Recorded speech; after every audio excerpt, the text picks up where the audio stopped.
A história que estamos prestes a conhecer é uma das mais extraordinárias de toda a Bíblia. É a história de um povo escravizado que viu o mar se abrir diante de seus olhos. É a história de um homem que falou com Deus através de uma sarça que queimava sem se consumir.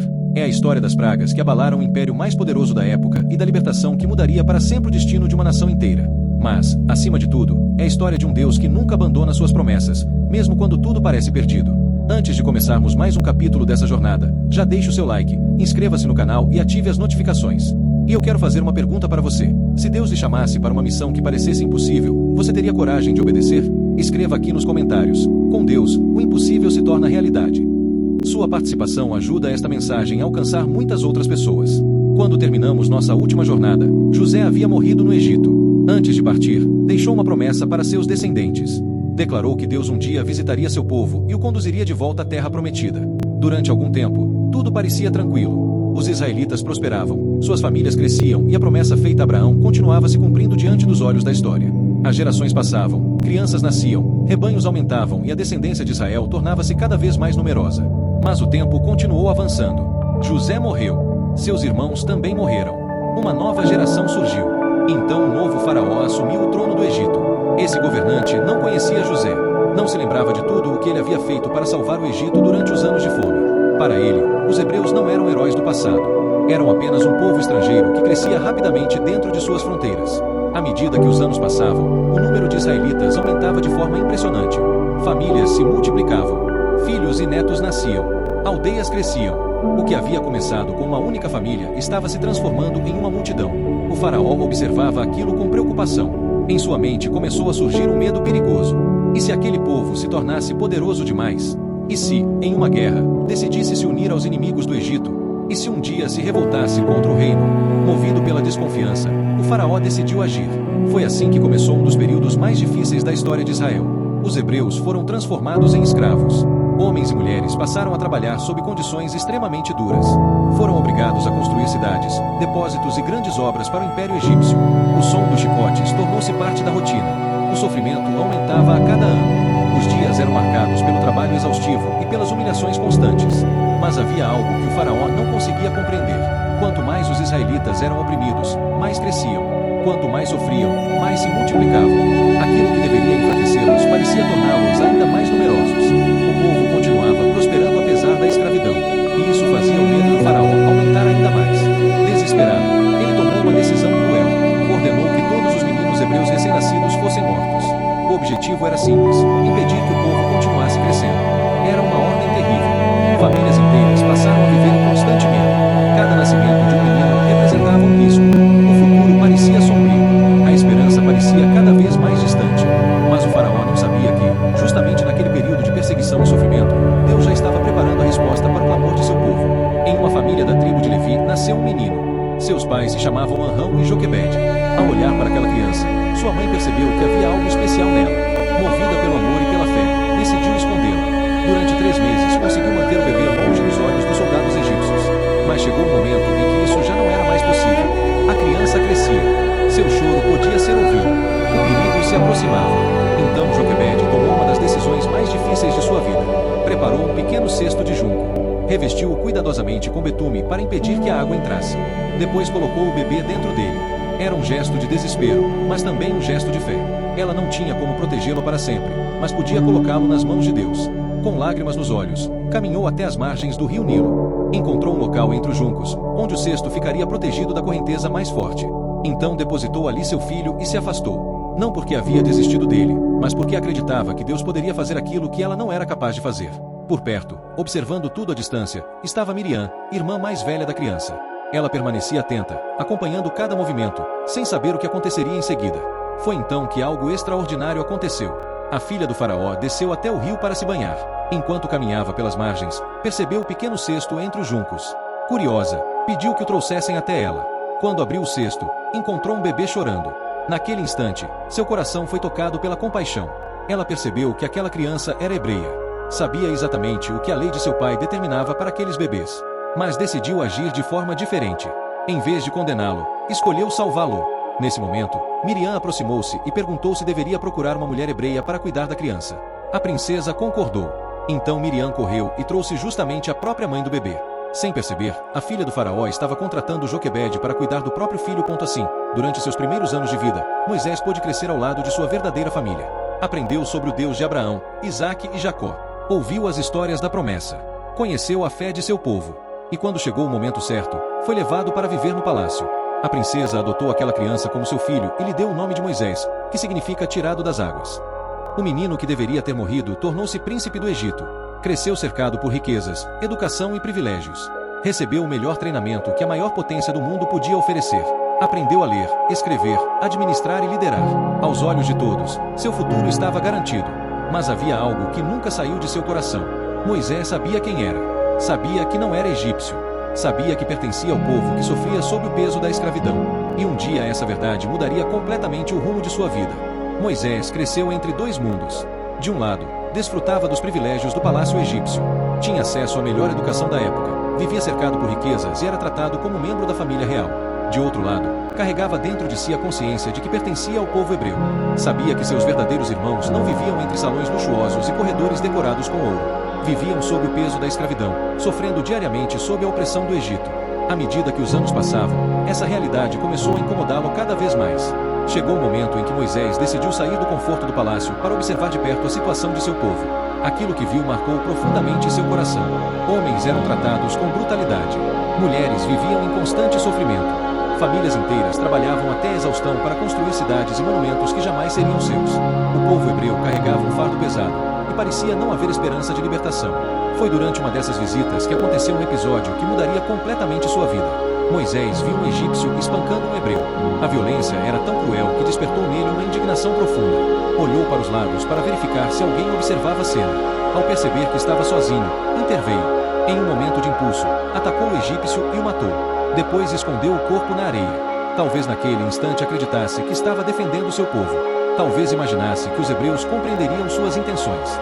Mas no dia seguinte percebeu que a situação era muito mais complicada. Ao encontrar dois hebreus discutindo, tentou intervir e restaurar a paz entre eles. Porém recebeu uma resposta que o abalou profundamente. Um deles perguntou: "Quem o colocou como líder e juiz sobre nós? Você pretende me matar como matou o egípcio?" Naquele momento Moisés compreendeu que seu segredo havia sido descoberto.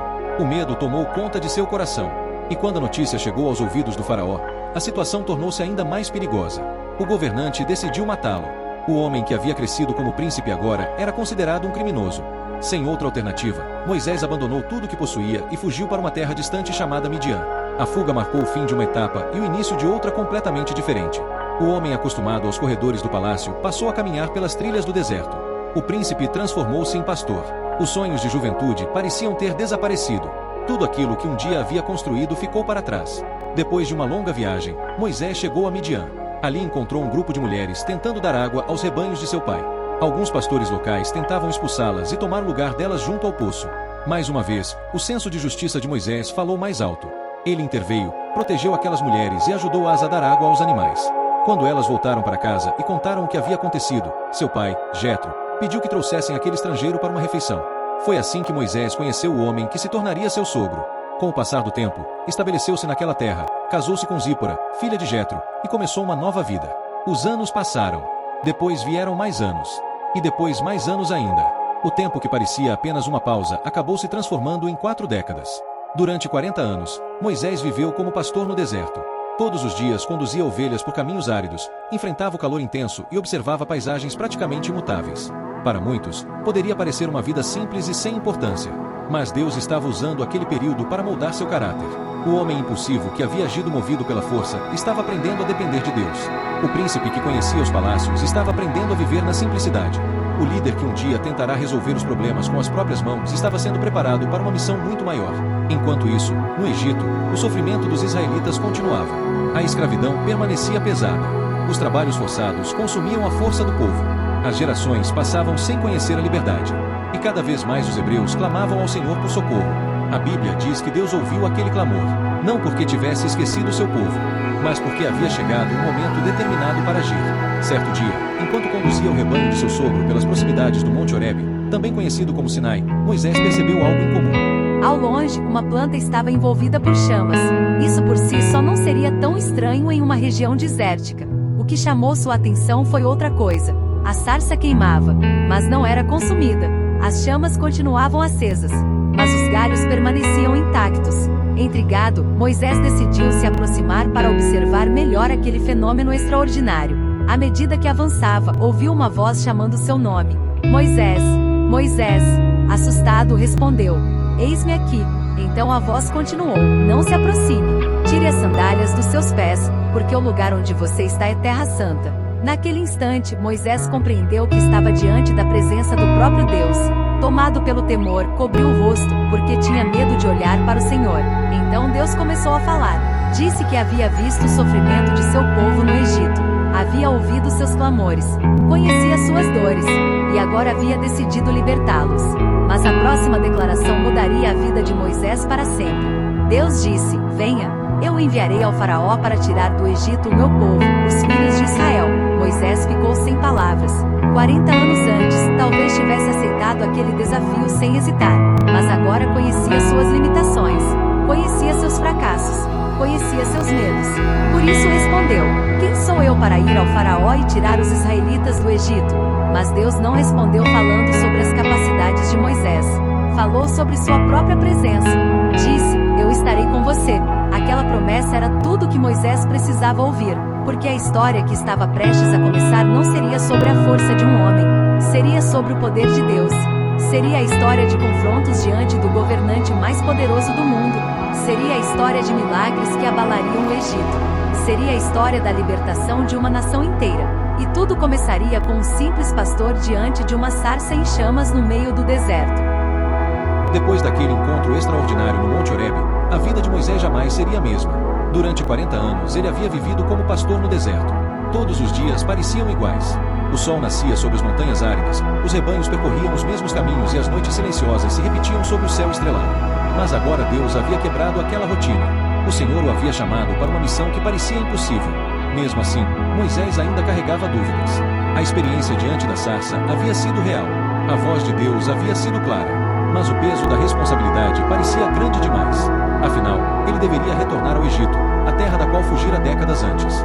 O lugar onde era procurado por assassinato. O lugar onde viverá como príncipe. O lugar onde milhões de hebreus continuavam sofrendo sob o peso da escravidão. Por isso, diante da ordem recebida, Moisés começou a apresentar objeções. Perguntou o que deveria responder caso os israelitas questionassem quem o havia enviado. Então Deus revelou algo extraordinário sobre si mesmo. Declarou: Eu sou o que sou. Era uma revelação profunda. O Deus de Abraão, Isaque e Jacó não era apenas mais uma divindade entre tantas adoradas pelas nações. Ele era o Deus eterno, aquele que sempre existiu e sempre existirá. O Deus que não depende de ninguém para existir. O Deus que governa sobre todas as coisas. Mesmo ouvindo isso, Moisés continuou inseguro. Disse que os israelitas talvez não acreditassem nele. Então Deus lhe concedeu sinais sobrenaturais. Ordenou que lançasse sua vara ao chão. Assim que obedeceu, a vara transformou-se em uma serpente. Assustado, Moisés recuou. Mas Deus mandou que a segurasse novamente, e ela voltou a ser uma vara. Depois o Senhor pediu que colocasse a mão dentro de sua túnica. Quando a retirou, sua pele estava coberta por lepra. Ao colocá-la novamente junto ao peito e retirá-la mais uma vez, a mão voltou ao estado normal. Mesmo diante daqueles sinais, Moisés ainda hesitava. Alegou que não possuía facilidade para falar. Talvez estivesse lembrando suas limitações, seus medos e inseguranças acumulados ao longo dos anos. Mas Deus respondeu de forma poderosa: Quem fez a boca do homem? Quem faz alguém mudo ou surdo? Quem dá vista ou torna alguém cego? Não sou eu, o Senhor? Agora vá. Eu estarei com a sua boca e ensinarei o que você deve dizer. Ainda assim, Moisés pediu que Deus enviasse outra pessoa. Foi então que o Senhor designou Arão, seu irmão, para ajudá-lo. Arão seria sua voz diante do povo e diante do faraó. Com isso, todas as desculpas haviam terminado. Chegará o momento de obedecer. Moisés despediu-se de Jetro, reuniu sua família e iniciou a longa viagem de volta ao Egito. Talvez cada passo trouxesse lembranças do passado. 40 anos antes havia fugido daquela terra como um homem derrotado. Agora retornava carregando uma missão dada pelo próprio Deus. Quando chegou ao Egito, encontrou Arão exatamente como o Senhor havia prometido. Os dois irmãos se abraçaram e Moisés contou tudo o que havia acontecido no deserto. Falou sobre a sarça ardente, sobre os sinais e sobre a missão que Deus lhe havia confiado. Juntos, reuniram os líderes de Israel. Arão transmitiu as palavras do Senhor e Moisés realizou os sinais diante deles. Quando o povo ouviu que Deus havia visto seu sofrimento e decidido agir, uma onda de esperança percorreu os corações daqueles homens e mulheres. Pela primeira vez em muitos anos, parecia existir uma luz no fim da escuridão. Mas a verdadeira batalha ainda estava para começar. Moisés e Arão dirigiram-se ao palácio do faraó. Mais uma vez, Moisés caminhava pelos corredores familiares. Porém agora sua posição era completamente diferente. Ele não voltava como príncipe. Voltava como mensageiro de Deus. Diante do governante mais poderoso da época, transmitiu uma ordem simples e direta. Assim diz o Senhor, o Deus de Israel: deixe meu povo ir. A resposta do faraó foi imediata: quem é o Senhor para que eu obedeça a sua voz? Não conheço esse Senhor e não deixarei Israel ir. Aquelas palavras marcaram o início de um dos maiores confrontos de toda a história bíblica. O faraó não apenas recusou o pedido, também aumentou a carga de trabalho dos hebreus. Ordenou que continuassem produzindo a mesma quantidade de tijolos, mas sem receber a palha necessária para fabricá-los. O sofrimento do povo tornou-se ainda maior. Os israelitas começaram a se desesperar. Muitos passaram a culpar Moisés e Arão pela situação. Afinal, depois da chegada deles, as condições pareciam ter piorado. O libertador enviado por Deus parecia ter trazido mais problemas do que soluções. Moisés também ficou abalado.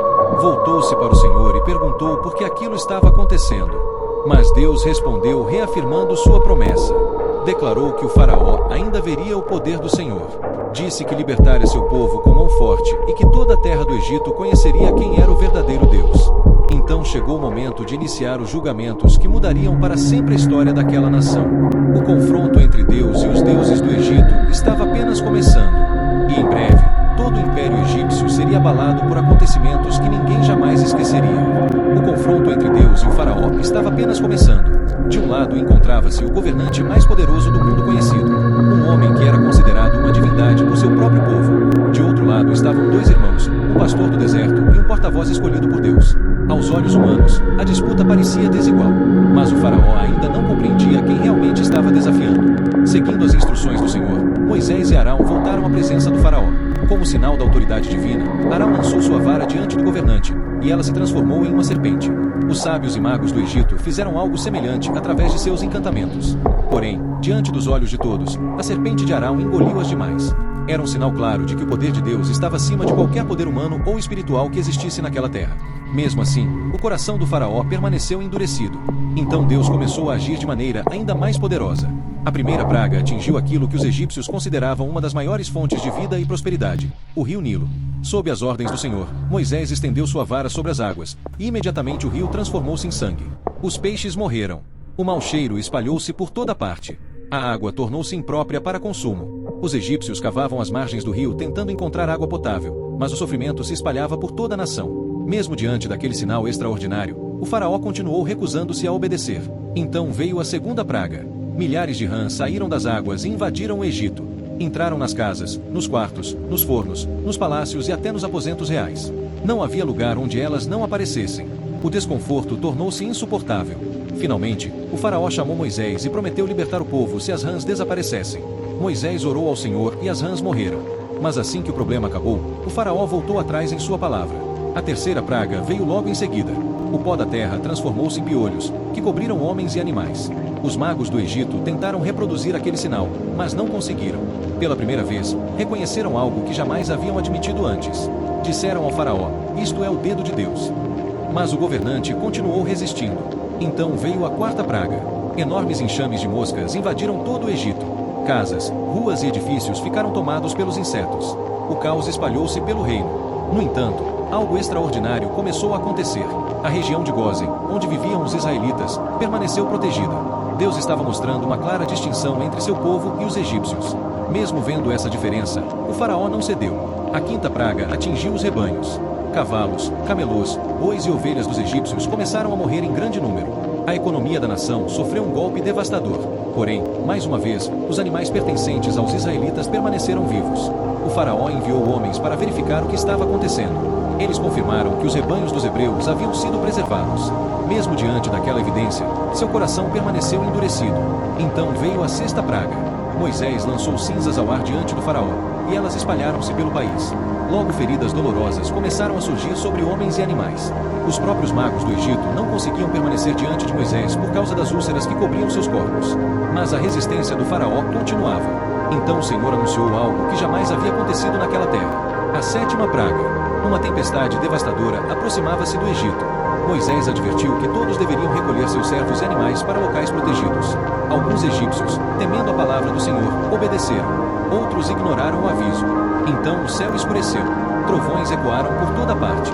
Relâmpagos rasgaram as nuvens, e uma chuva de pedras de granizo começou a cair. Era uma tempestade tão violenta que destruiu plantações, matou animais expostos e devastou grande parte do país. Nunca havia ocorrido algo semelhante no Egito. Diante daquela destruição, o faraó chamou Moisés novamente. Confessou que havia pecado e pediu que a tempestade parasse. Moisés orou ao Senhor, e os céus voltaram à normalidade. Mas assim que o perigo passou, o faraó endureceu novamente o coração. Então veio a oitava praga. Enxames incontáveis de gafanhotos cobriram a terra. O que havia sobrevivido ao granizo foi completamente devorado. Campos inteiros desapareceram. Árvores ficaram sem folhas. O Egito assistia impotente à destruição de seus recursos. Os próprios conselheiros do faraó começaram a pressioná-lo. Perguntavam até quando aquele homem continuaria trazendo destruição sobre o reino e alertavam que o Egito estava sendo arruinado. Mas o governante continuava recusando-se a obedecer plenamente. Então chegou a nona praga.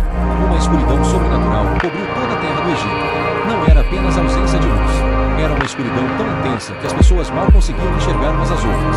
Durante 3 dias, muitos permaneceram praticamente imóveis dentro de suas casas. Mas onde os israelitas viviam havia luz. Mais uma vez, Deus fazia distinção entre seu povo e o Egito. Mesmo após tudo isso, o faraó continuava se recusando a libertar os hebreus. Foi então que Deus anunciou a última e mais terrível das pragas. Uma praga que mudaria para sempre a história daquela nação.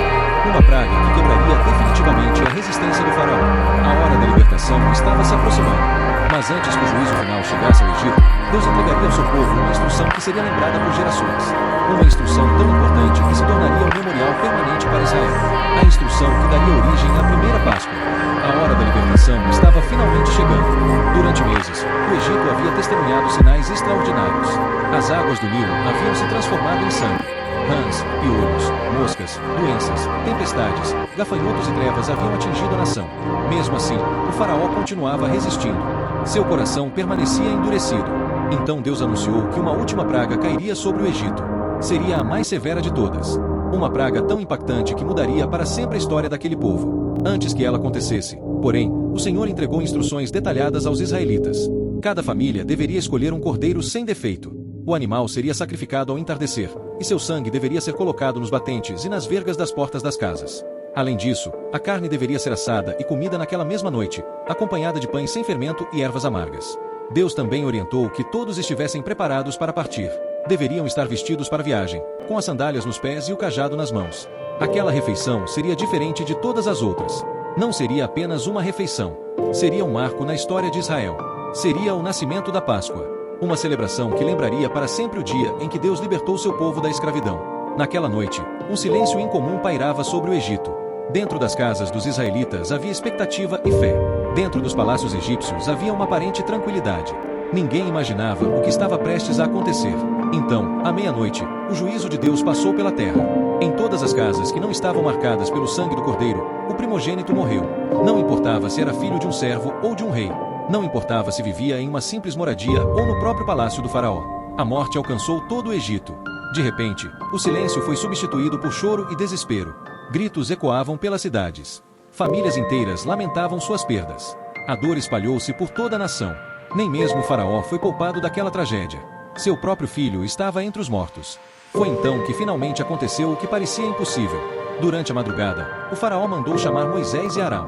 Não havia mais resistência. Não havia mais orgulho. Não havia mais negociação. Com a voz marcada pela dor, ordenou que os israelitas deixassem o Egito imediatamente. Depois de séculos de servidão, a liberdade havia chegado. Os hebreus reuniram suas famílias, seus pertences e seus rebanhos.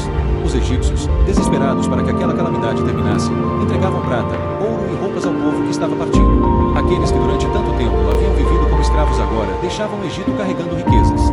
Era uma cena extraordinária. Homens, mulheres, crianças e idosos caminhavam juntos. Famílias inteiras avançavam em direção ao desconhecido. A promessa feita séculos antes a Abraão estava se cumprindo diante dos olhos de todos. A Bíblia relata que centenas de milhares de pessoas deixaram o Egito naquela ocasião. Uma multidão atravessava o deserto sob a liderança de Moisés. Durante o dia, Deus os guiava através de uma coluna de nuvem. Durante a noite, uma coluna de fogo iluminava o caminho. O Senhor estava conduzindo o seu povo pessoalmente. Mas a jornada rumo à liberdade estava apenas começando. Pouco tempo depois da partida dos israelitas, o faraó mudou de ideia. Quando percebeu que havia perdido sua força de trabalho, seu coração voltou a se encher de orgulho e raiva. Então reuniu seu exército, preparou seus carros de guerra e iniciou uma perseguição implacável. Enquanto isso, os israelitas avançavam pelo deserto sem imaginar o que estava acontecendo.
Tremia diante da majestade de Deus. O povo observava à distância, tomado pelo temor. Então Moisés subiu ao monte para encontrar-se com o Senhor. E foi naquele lugar que Deus entregou os 10 mandamentos, princípios que se tornariam um fundamento espiritual e moral da nação de Israel e influenciariam gerações ao longo de toda a história. Mas essa é a parte da história que vamos continuar na próxima etapa da nossa jornada. Ao subir o Monte Sinai, Moisés entrou em um dos momentos mais marcantes de toda a história bíblica. O povo permanecia acampado ao pé da montanha, observando com temor a manifestação da presença de Deus. Nuvens espessas cobriam o topo do monte. Relâmpagos iluminavam o céu. Trovões ecoavam entre as montanhas. O som da trombeta tornava-se cada vez mais forte. Era como se toda a criação estivesse testemunhando aquele encontro extraordinário entre o Criador e o povo que ele havia libertado da escravidão. Enquanto os israelitas observavam à distância, Moisés aproximou-se da presença do Senhor. Então Deus estabeleceu uma aliança com Israel. Declarou que aquele povo seria sua propriedade particular entre todas as nações, uma nação santa e um reino de sacerdotes. Mas essa aliança exigia algo importante: obediência. Foi então que Deus entregou os 10 mandamentos. Pela primeira vez, os princípios fundamentais da vida espiritual e moral foram apresentados de forma clara a uma nação inteira. O Senhor ensinou que não deveriam existir outros deuses além dele. Proibiu a idolatria. Ordenou que seu nome fosse tratado com reverência. Estabeleceu o dia de descanso. Ensinou sobre honra aos pais, respeito à vida, fidelidade, honestidade e pureza de coração. Esses mandamentos não eram apenas regras. Eram orientações destinadas a moldar uma sociedade inteira. Deus estava ensinando ao povo como viver em comunhão com Ele e também como viver em harmonia uns com os outros. Durante 40 dias e 40 noites, Moisés permaneceu no monte recebendo instruções do Senhor. Deus lhe revelou leis, orientações para a vida da comunidade e detalhes sobre um lugar especial que seria construído para simbolizar sua presença entre o povo, o tabernáculo. Mas enquanto Moisés permanecia no alto da montanha, algo preocupante começava a acontecer no acampamento. Os dias passavam, depois vieram as semanas, e Moisés não retornava. A ansiedade tomou conta dos israelitas. Muitos começaram a questionar o que havia acontecido com seu líder. Alguns acreditavam que ele jamais voltaria. Outros começaram a perder a confiança. Então procuraram Arão e fizeram um pedido que revelava quanto ainda precisavam amadurecer espiritualmente. Disseram: faça para nós deuses que vão adiante de nós. Era uma atitude surpreendente. Pouco tempo antes haviam testemunhado as pragas do Egito. Tinham atravessado o Mar Vermelho. Haviam visto a coluna de fogo e a coluna de nuvem. Tinham recebido alimento vindo dos céus. Mesmo assim, diante da espera e da incerteza, muitos voltaram seus corações para a idolatria. Arão cedeu à pressão do povo. Pediu que trouxessem brincos e objetos de ouro. O metal foi derretido e moldado na forma de um bezerro. Quando a imagem ficou pronta, parte do povo começou a adorá-la, atribuindo àquele ídolo a libertação que Deus havia realizado. A cena era profundamente triste. Enquanto Deus entregava sua lei no topo do Sinai, o povo quebrava essa mesma lei na base da montanha. Quando o Senhor revelou a Moisés o que estava acontecendo, ele desceu carregando as tábuas da aliança. Ao se aproximar do acampamento e ver a idolatria, sua indignação foi enorme. As tábuas foram lançadas ao chão e se quebraram. O bezerro de ouro foi destruído. E aquele episódio tornou-se um dos maiores exemplos dos perigos da desobediência e da falta de confiança em Deus. Apesar da gravidade do pecado, o Senhor não abandonou seu povo. Moisés intercedeu pelos israelitas. Clamou por misericórdia. Pediu que Deus continuasse guiando a nação. E mais uma vez a graça do Senhor foi maior do que os anos humanos. Depois disso, Deus renovou sua aliança com Israel e ordenou a construção do tabernáculo. Aquele seria um santuário novo que acompanharia o povo durante sua jornada pelo deserto. Cada detalhe possuía significado. Havia o lugar santo, o Santo dos Santos, a Arca da Aliança, os utensílios sagrados e os sacerdotes responsáveis pelo serviço religioso. O tabernáculo representava algo extraordinário. Pela primeira vez, a presença de Deus habitaria simbolicamente no meio do povo de forma visível. Quando a construção foi concluída, uma nuvem cobriu o santuário e a glória do Senhor encheu aquele lugar. Era a confirmação de que Deus continuava caminhando com Israel. Os anos seguintes seriam marcados por desafios, vitórias, fracassos e aprendizados. O povo continuaria atravessando o deserto rumo à terra prometida. Muitas vezes demonstraria fé. Em outras ocasiões cairia na murmuração e na desobediência. Mas, apesar de tudo, Deus permaneceria fiel às promessas feitas a Abraão, Isaque e Jacó. A jornada, que deveria durar poucos meses, acabou se transformando em 40 anos. Uma geração inteira passou pelo deserto. Muitos daqueles que haviam saído do Egito não entraram na terra prometida por causa de sua incredulidade. Quando os espias foram enviados para observar a terra de Canaã, a maioria voltou trazendo um relatório cheio de medo e desânimo. Apenas 2 homens permaneceram firmes em sua confiança no Senhor, Josué e Caleb. Enquanto a maioria enxergava gigantes e muralhas, eles enxergavam a fidelidade de Deus. Por causa da incredulidade do povo, Israel continuou vagando pelo deserto durante décadas. Foi um período de disciplina, mas também de aprendizado. Durante todos aqueles anos, Deus continuou sustentando seu povo. O maná continuou descendo dos céus. A coluna de nuvem continuou guiando o caminho durante o dia. A coluna de fogo continuou iluminando as noites. As roupas não se desgastavam e os pés não inchavam durante as longas caminhadas. Mesmo quando o povo falhava, Deus permanecia fiel. Com o passar do tempo, aquela geração que havia saído do Egito começou a desaparecer. Uma nova geração cresceu conhecendo apenas a vida no deserto. E foi para essa nova geração que Deus preparava a entrada na terra prometida. Enquanto isso, Moisés continuava liderando o povo. Mas ele próprio sabia que sua jornada estava chegando ao fim. Em um dos momentos mais difíceis de sua caminhada, também havia falhado em obedecer plenamente ao Senhor. Por isso, Deus lhe revelou que veria a terra prometida à distância, mas não entraria nela. Chegou então o momento de despedida. Moisés subiu ao Monte Nebo e contemplou a terra que Deus havia prometido a Abraão séculos antes. Dali pôde enxergar os vales, as colinas e as regiões que seriam entregues ao povo de Israel. Depois de uma vida inteira dedicada ao propósito de Deus,